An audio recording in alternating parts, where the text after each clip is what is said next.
जब जब इस धरती पर अंधेरा इतना गहरा हुआ कि उजाले की कोई उम्मीद नहीं बची, तब तब एक आवाज आई। महाभारत की उस भीषण युद्ध भूमि से जब अर्जुन अपनों को सामने देखकर टूट गए थे, हार गए थे, तब उस आवाज ने एक वचन दिया था। वो वचन था, यदा यदा हि धर्मस्य ग्लानिर्भवति भारत अभ्युत्थानं धर्मस्य तदात्मानं सृजाम्यहम् परित्राणाय साधूनां विनाशाय च दुष्कृताम् धर्म संस्थापन प्राय संभवामि युगे युगे। जब जब धर्म डूबने लगे, जब जब अधर्म का बोझ असहनीय हो जाए, तब तब मैं आऊंगा सज्जनों की रक्षा के लिए, दुष्टों के विनाश के लिए, धर्म की पुनर्स्थापना के लिए, हर युग में, हर बार। यह वचन दिया था श्री कृष्ण ने, वही श्री कृष्ण जो स्वयं भगवान विष्णु के 8वें अवतार थे। यह केवल शब्द नहीं थे, यह सृष्टि को दिया गया आश्वासन था। यह विश्वास था कि जब भी संतुलन बिगड़ेगा, जब भी अन्याय अपनी सीमा पार करेगा, तब ईश्वर स्वयं मार्गदर्शन करने आएंगे। और यह वचन झूठा नहीं था, क्योंकि इससे पहले भी वे अनेक बार अवतरित हो चुके थे। समय समय पर उन्होंने विभिन्न रूप धारण किए। आज तक 9 अवतार प्रकट हो चुके हैं। 10वां अवतार अभी शेष है, और वह 10वां अवतार सबसे रहस्यमय माना जाता है। कहा जाता है कि वह समय भीषण होगा। कलिराज नाम का एक प्रबल असुर उत्पन्न होगा। उसका सामर्थ्य इतना भयंकर होगा कि उसे परास्त करना सरल नहीं होगा। तब क्या होगा, कौन देगा साथ? यह प्रश्न भविष्य की गर्भ में छिपा है। मित्रों, हिंदू धर्म में किसी भी कथा को अधूरा छोड़ना अशुभ माना जाता है। मान्यता है कि जो कथा आरंभ की जाए उसे पूर्ण श्रद्धा से पूरा सुनना चाहिए। इसलिए इस कथा को अंत तक अवश्य सुनिए, क्योंकि प्रत्येक अवतार अपने साथ एक गहन संदेश लेकर आता है।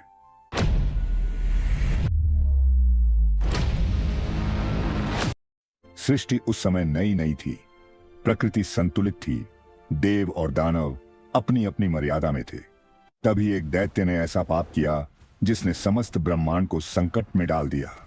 हयग्रीव नामक उस दैत्य ने चारों वेद अर्थात समस्त ज्ञान और समस्त विद्या चुराकर समुद्र की अथाह गहराइयों में छिपा दिए।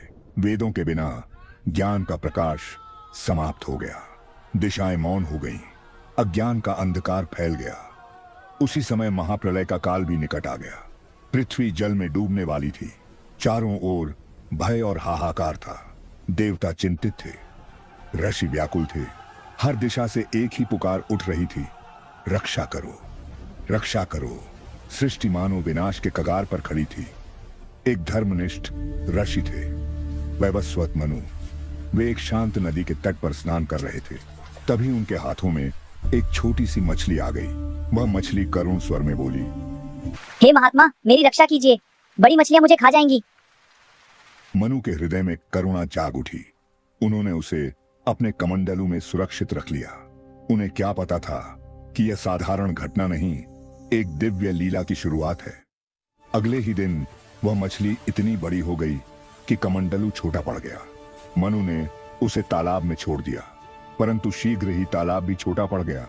फिर उसे झील में रखा गया, फिर नदी में, अंततः समुद्र में ले जाया गया। पर समुद्र में पहुंचते पहुंचते वह मछली विराट रूप धारण कर चुकी थी। उसका तेज अद्भुत था, उसका आकार असंभव था। मनु आश्चर्यचकित रह गए। आप कोई साधारण जीव नहीं है, कृपया अपना वास्तविक स्वरूप बताइए। तभी वह दिव्य मछली प्रकाश से भर उठी और उसके भीतर से भगवान विष्णु प्रकट हुए। यही उनका पहला अवतार था, मत्स्य अवतार। यह अवतार केवल रक्षा के लिए नहीं, बल्कि ज्ञान की पुनर्स्थापना के लिए था। भगवान ने कहा, हे मनु, शीघ्र ही प्रलय आने वाली है। समस्त संसार जलमग्न हो जाएगा। तुम अपनी पत्नी, 7 महान ऋषियों, औषधियों और सभी जीवों के बीजों को एक विशाल नौका में लेकर बैठ जाना। मैं स्वयं उस नौका का मार्गदर्शन करूंगा और उसे सुरक्षित स्थान तक पहुंचाऊंगा। यह सुनकर मनु ने पूर्ण श्रद्धा से उनकी आज्ञा का पालन करने की तैयारी की। जब प्रलय आई तब आकाश काला पड़ गया। वर्षा की प्रचंड धाराएं बरसने लगीं। समुद्र की लहरें पर्वतों से टकराने लगीं। धरती जल में डूब गई। मनु की नौका ऊंची ऊंची लहरों में डगमगाने लगी। तभी भगवान विष्णु मत्स्य रूप में प्रकट हुए। उन्होंने उस नौका को अपनी विशाल सींग से बांध लिया और उसे सुरक्षित रूप से हिमालय की ऊंची चोटी तक ले गए, जहां जल नहीं पहुंच सका। इसके साथ ही भगवान ने हयग्रीव का वध किया और वेदों को पुनः प्राप्त कर देवताओं को सौंप दिया। ज्ञान की ज्योति पुनः प्रज्वलित हुई, अंधकार मिट गया, जीवन का बीज सुरक्षित रहा और इसी प्रकार एक नई सृष्टि की नींव रखी गई। यह था मत्स्य अवतार का दिव्य कार्य।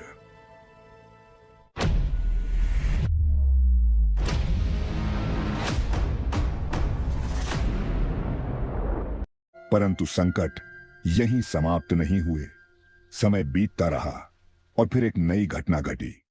एक बार ऋषि दुर्वासा ने देवराज इंद्र को एक पवित्र माला भेंट की। वह माला दिव्य ऊर्जा से युक्त थी।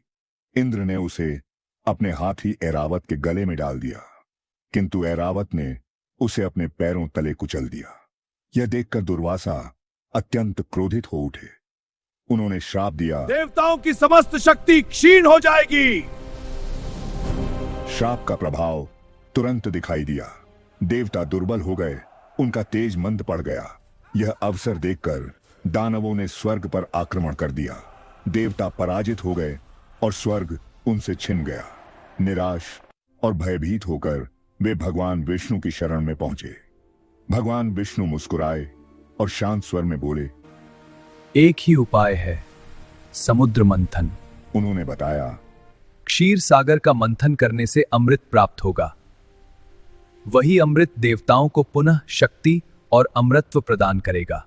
परंतु यह कार्य अकेले संभव नहीं है, दानवों को भी साथ लेना आवश्यक है।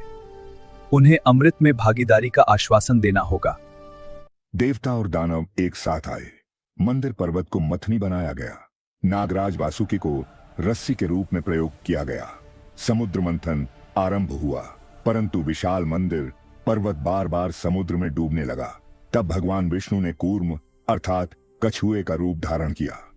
वे क्षीर सागर की गहराइयों में गए और अपनी विशाल दृढ़ पीठ पर पूरे मंदिर पर्वत को थाम लिया। अब पर्वत स्थिर हो गया। मंथन चलता रहा। समुद्र की लहरें उठती रहीं और देवता दानव अपने संकल्प में डटे रहे। एक एक करके अद्भुत रत्न प्रकट होने लगे। कामधेनु निकली, जो इच्छाएं पूर्ण करने वाली दिव्य गौ थी। ऐरावत हाथी प्रकट हुआ, जिसकी विशालता अद्भुत थी।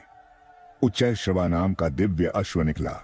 कौस्तुभ मणि प्रकट हुई, जिसे बाद में भगवान विष्णु ने धारण किया। और फिर स्वयं मां लक्ष्मी समुद्र से प्रकट हुई। चारों ओर प्रकाश फैल गया। वातावरण सुगंधित हो उठा। लेकिन इसी बीच समुद्र से एक भयंकर विष भी निकला। वह विष इतना घातक था कि उसकी ज्वाला से तीनों लोग कांप उठे। देवता घबरा गए, दानव पीछे हट गए।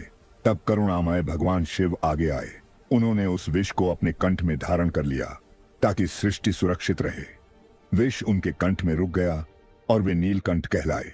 उनकी इस त्यागमयी लीला ने संसार को विनाश से बचा लिया। अंततः अमृत कलश लेकर धन्वंतरी प्रकट हुए। अमृत को देखकर दानव अधीर हो उठे। वे उसे छीनने दौड़े। तभी भगवान विष्णु ने मोहिनी का रूप धारण किया। वह रूप इतना मनोहर था कि दानव मोहित हो गए। मोहिनी ने चतुराई से अमृत देवताओं को पिला दिया। इस प्रकार धर्म की विजय हुई और देवताओं को पुनः शक्ति प्राप्त हुई।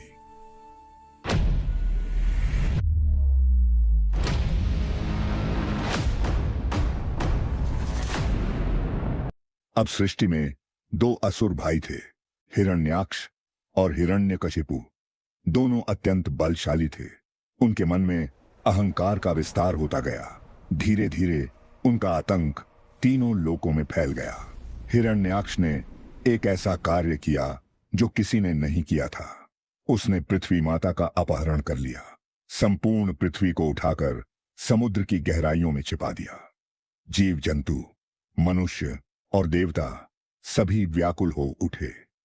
पृथ्वी माता की करुण पुकार ब्रह्मांड में गूंज उठी। हे नारायण, मेरी रक्षा कीजिए। वह पुकार भगवान विष्णु तक पहुंची। उन्होंने एक अद्भुत रूप धारण किया, वराह रूप, दिव्य जंगली सुअर का विराट स्वरूप। उनकी गर्जना से दिशाएं कांप उठीं। भगवान वराह सागर की गहराइयों में उतरे। वहां हिरण्याक्ष उनका सामना करने के लिए तैयार खड़ा था। उसने उपहास किया, परंतु भगवान शांत रहे। फिर भीषण युद्ध आरंभ हुआ।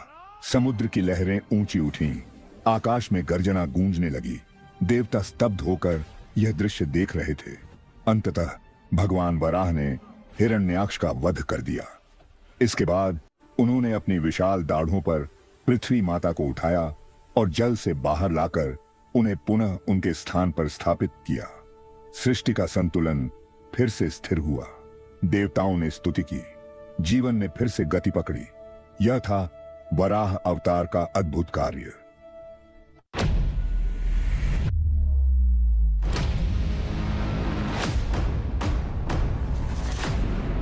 लेकिन हिरण्यकशिपु ने जब अपने भाई की मृत्यु का समाचार सुना तो उसका क्रोध सीमा पार कर गया। उसने प्रतिज्ञा ली कि वह विष्णु से बदला लेगा। इसी प्रतिज्ञा ने एक नई कथा को जन्म दिया। हिरण्यकशिपु ने कठोर तपस्या की। उसने ब्रह्मा को प्रसन्न किया और ऐसा वरदान मांगा जिससे मृत्यु लगभग असंभव हो जाए। उसने मांगा कि न मनुष्य उसे मार सके, न पशु, न दिन में मरे, न रात में, न घर के भीतर, न बाहर, न आकाश में, न धरती पर, न किसी अस्त्र से, न शस्त्र से। ब्रह्मा जी ने उसे वरदान दे दिया। वरदान पाकर उसका अहंकार बढ़ गया। उसने स्वयं को भगवान घोषित कर दिया और आदेश दिया कि केवल उसी की पूजा की जाए। पर उसी के घर में उसका पुत्र प्रहलाद जन्मा। प्रहलाद बचपन से ही विष्णु का भक्त था। जब हिरण्यकशिपु को यह ज्ञात हुआ तो वह क्रोधित हो उठा। उसने प्रहलाद को अनेक यातनाएं दी, आग में डलवाया, पर्वत से गिरवाया, विषैले सर्पों के बीच डलवाया, हाथियों से कुचलवाने का प्रयास किया, पर हर बार प्रहलाद सुरक्षित बच गया। भगवान की कृपा उसके साथ थी। एक दिन हिरण्यकशिपु ने क्रोध में पूछा, क्या तेरा विष्णु इस खंभे में भी है? प्रहलाद ने शांत स्वर में कहा, हां, वे हर जगह हैं। क्रोध में उसने खंभे पर प्रहार किया। तभी एक भीषण ध्वनि हुई, खंभा फट गया। उससे प्रकट हुए नरसिंह, न पूर्ण मनुष्य, न पूर्ण पशु, आधा सिंह, आधा मानव। वह संधिकाल था, न दिन न रात। वे द्वार की देहरी पर थे, न भीतर न बाहर।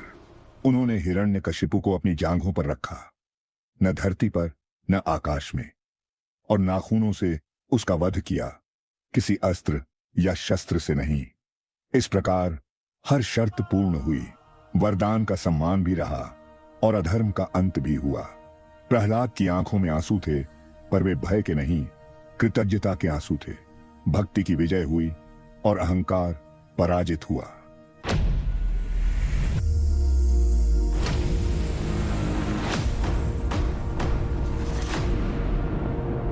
समय बीतता गया। फिर एक और असुर उदित हुआ, राजा बलि। वह पराक्रमी था, पर साथ ही अत्यंत दानवीर भी था। उसने महान यज्ञ किए, इतना पुण्य अर्जित किया कि देवता भी चिंतित हो उठे। धीरे धीरे उसने तीनों लोकों पर अधिकार कर लिया। देवता भगवान विष्णु की शरण में पहुंचे।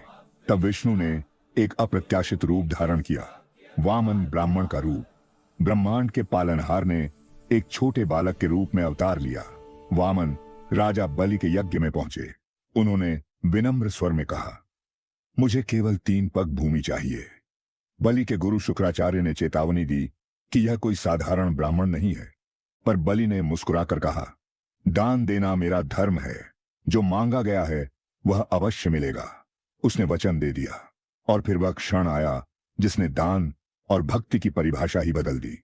वामन ने अचानक अपना स्वरूप विस्तृत करना आरंभ किया। उनका शरीर बढ़ता गया और देखते ही देखते वे विराट हो गए।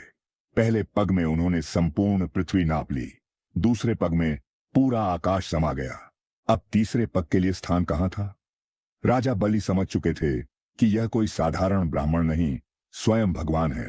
उन्होंने विनम्र होकर अपना मस्तक झुका दिया और कहा, प्रभु, तीसरा पग मेरे सिर पर रख दीजिए।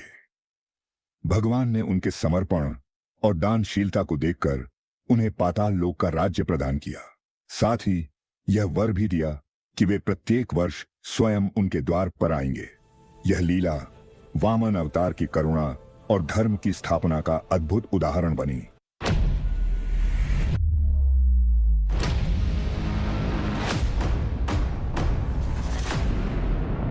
समय बदला, त्रेता युग का आरंभ हुआ। पृथ्वी पर क्षत्रिय राजाओं के अत्याचार बढ़ने लगे, धर्म का संतुलन डगमगाने लगा, ब्राह्मणों का अपमान होने लगा। तब एक ऋषि के घर जन्म हुआ एक ऐसे बालक का जिसने आगे चलकर इतिहास की धारा बदल दी। वे थे परशुराम, जन्म से ब्राह्मण पर कर्म से अद्वितीय योद्धा। उनके हाथ में परशु था और हृदय में न्याय की अग्नि। उन्होंने प्रतिज्ञा ली कि वे अत्याचारी क्षत्रियों का विनाश करेंगे, पर उनकी कथा का एक प्रसंग अत्यंत विचलित कर देने वाला है। एक दिन उनके पिता ऋषि जमदग्नि ने उन्हें आज्ञा दी कि वे अपनी माता का सिर अलग कर दें। यह सुनकर किसी की भी आत्मा कांप उठे, पर परशुराम ने बिना विलंब आज्ञा का पालन किया। जब पिता प्रसन्न हुए और वर मांगने को कहा, तो परशुराम ने मांगा कि उनकी माता पुनः जीवित हो जाएं, और ऐसा ही हुआ। इससे उनके आज्ञा पालन और त्याग का परिचय मिलता है।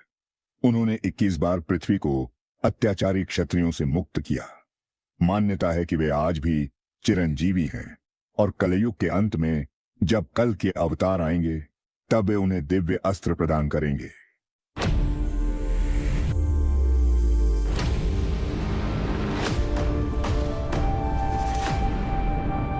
अब कथा आगे बढ़ती है त्रेता युग की ओर। अयोध्या नगरी में राजा दशरथ के घर 4 पुत्र जन्मे। उनमें सबसे बड़े थे राम। उनके जन्म से अयोध्या में आनंद छा गया। उनका बचपन सरलता और मर्यादा से भरा था। उनके स्वभाव में ऐसी शांति थी जो सबके मन को छू लेती थी। जब वे युवावस्था में पहुंचे, तब ऋषि विश्वामित्र उन्हें अपने यज्ञ की रक्षा के लिए ले गए। वहां उन्होंने ताड़का और सुबाहु जैसे राक्षसों का वध किया। जनकपुर में शिव धनुष तोड़कर उन्होंने सीता का वरण किया। सब कुछ शुभ प्रतीत हो रहा था, पर भाग्य ने एक कठिन मोड़ लिया। राज तिलक से ठीक पहले कैकेयी ने अपने 2 वरदान मांग लिए, राम को 14 वर्ष का वनवास और भरत को राज्य। राजा दशरथ असहाय थे। राम ने बिना किसी विरोध के पिता की आज्ञा स्वीकार की और वन की ओर प्रस्थान किया। उनके साथ सीता और लक्ष्मण भी गए। यह त्याग और कर्तव्य की पराकाष्ठा थी। वनवास के दौरान रावण ने छल से सीता का हरण कर लिया। तब आरंभ हुई खोज की लंबी यात्रा। मार्ग में हनुमान और सुग्रीव मिले। एक विशाल वानर सेना तैयार हुई। समुद्र पर सेतु का निर्माण हुआ। लंका में भयंकर युद्ध छिड़ा। मेघनाद और कुंभकर्ण जैसे योद्धा गिरे। अंततः रावण भी राम के बाण से परास्त हुआ। सीता की मुक्ति हुई, और जब राम अयोध्या लौटे तो संपूर्ण नगरी दीपों से जगमगा उठी। वही पावन दिन आज भी दीपावली के रूप में मनाया जाता है। राम केवल राजा नहीं थे, वे मर्यादा पुरुषोत्तम थे। उन्होंने जीवन के हर संबंध में आदर्श स्थापित किया।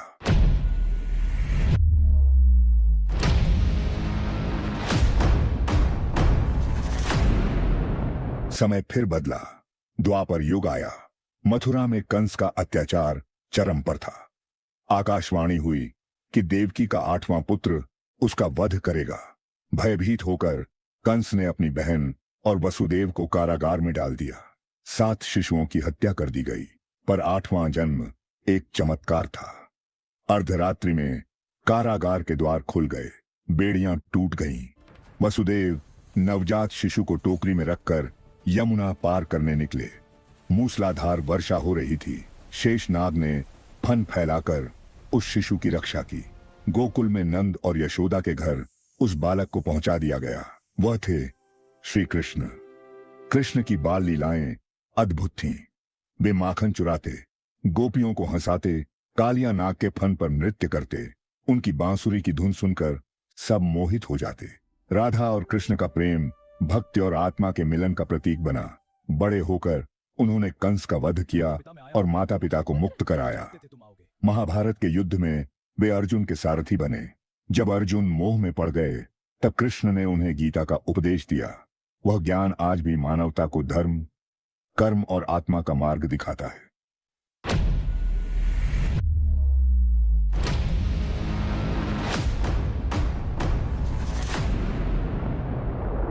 और फिर आया कलयुग का आरंभ। इस बार अवतार का स्वरूप भिन्न था। न शस्त्र उठाया गया, न युद्ध छेड़ा गया। इस बार मार्ग था ज्ञान और करुणा का। कपिल वस्तु में एक राजकुमार जन्मे जिनका नाम सिद्धार्थ रखा गया। राजमहल में सब सुख थे, पर उनके मन में प्रश्न थे। एक दिन उन्होंने वृद्धावस्था, रोग, मृत्यु और एक सन्यासी को देखा। उस एक अनुभव ने उनके जीवन की दिशा बदल दी। उन्होंने वैभव त्याग दिया और सत्य की खोज में निकल पड़े। यही सिद्धार्थ आगे चलकर गौतम बुद्ध कहलाए। उनका संदेश था करुणा, अहिंसा और मध्यम मार्ग। यह भी विष्णु का एक अवतार माना गया, जिसने मानवता को भीतर की शांति का मार्ग दिखाया। उन्होंने राजमहल का वैभव त्याग दिया, पत्नी यशोधरा को पीछे छोड़ दिया, अपने नन्हे पुत्र राहुल को भी छोड़ दिया और एक गहरी रात में वे सत्य की खोज में निकल पड़े। वर्षों तक उन्होंने कठोर तप किया, जंगलों में भटके, साधना की, शरीर क्षीण हो गया, पर खोज नहीं रुकी। अंततः बोध गया में एक पीपल के वृक्ष के नीचे गहन ध्यान में लीन होकर एक रात उन्हें वह ज्ञान प्राप्त हुआ जिसकी वे तलाश कर रहे थे। उस क्षण सिद्धार्थ बुद्ध हो गए। वे केवल एक राजकुमार नहीं रहे, वे जागृत आत्मा बन गए, जिन्होंने जीवन का सत्य जान लिया, जिन्होंने दुख के कारण और उससे मुक्ति का मार्ग समझ लिया। उन्होंने संसार को मध्यम मार्ग सिखाया, न अत्यधिक भोग, न अत्यंत कठोर तपस्या। उन्होंने करुणा को जीवन का आधार बनाया, अहिंसा को धर्म का मूल बताया। उनका पहला उपदेश सारनाथ में हुआ, जिसे धर्मचक्र प्रवर्तन कहा जाता है। वहीं से उनके विचारों का प्रवाह आरंभ हुआ। लाखों लोगों ने उनके शब्दों में शांति पाई और इस प्रकार गौतम बुद्ध के उपदेशों से एक नई आस्था का जन्म हुआ, जिसे हम बौद्ध धर्म के नाम से जानते हैं।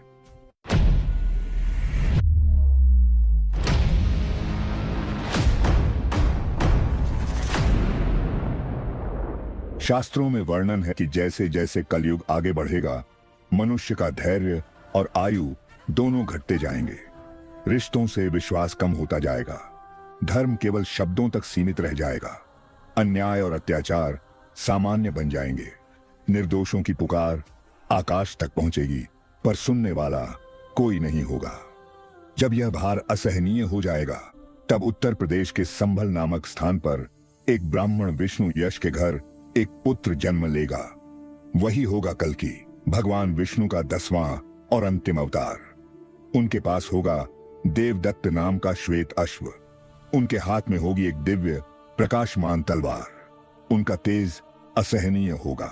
वे निकलेंगे अधर्म के विनाश के लिए, पर यह युद्ध साधारण नहीं होगा। उनके सामने होगा कलिराज, जो अधर्म का प्रतीक होगा। उसकी शक्ति अपार होगी, उसका प्रभाव व्यापक होगा। कहा जाता है कि उस समय 7 चिरंजीवी भी प्रकट होंगे। वे अमर योद्धा जो युगों से इस क्षण की प्रतीक्षा कर रहे हैं, परशुराम फिर से उपस्थित होंगे और स्वयं कल्कि को शस्त्र विद्या का मार्ग दिखाएंगे। हनुमान, जिनका बल आज भी अटूट माना जाता है, धर्म के पक्ष में खड़े होंगे। और मान्यता है कि गणेश भी एक अद्भुत और प्रचंड रूप में प्रकट होकर इस धर्म युद्ध में सहायक होंगे। जब वह अंतिम संग्राम होगा, तब केवल एक दानव का अंत नहीं होगा, बल्कि एक युग का अंत होगा। कल युग समाप्त होगा और सत्य युग का आरंभ होगा। एक नई सृष्टि की स्थापना होगी, संतुलन फिर से स्थापित होगा। तो यह थी कथा भगवान विष्णु के 10 अवतारों की। हर अवतार में एक संदेश छिपा है, हर संदेश में एक गहरा सत्य है। जब जब अंधकार बढ़ा, तब तब एक ज्योति प्रकट हुई। जब जब अधर्म ने सिर उठाया, तब तब धर्म ने उसे झुका दिया। यह चक्र अनादि है। प्रश्न यह नहीं कि कल की कब आएंगे, प्रश्न यह है कि क्या हम अपने जीवन में धर्म, करुणा और सत्य को स्थान दे रहे हैं?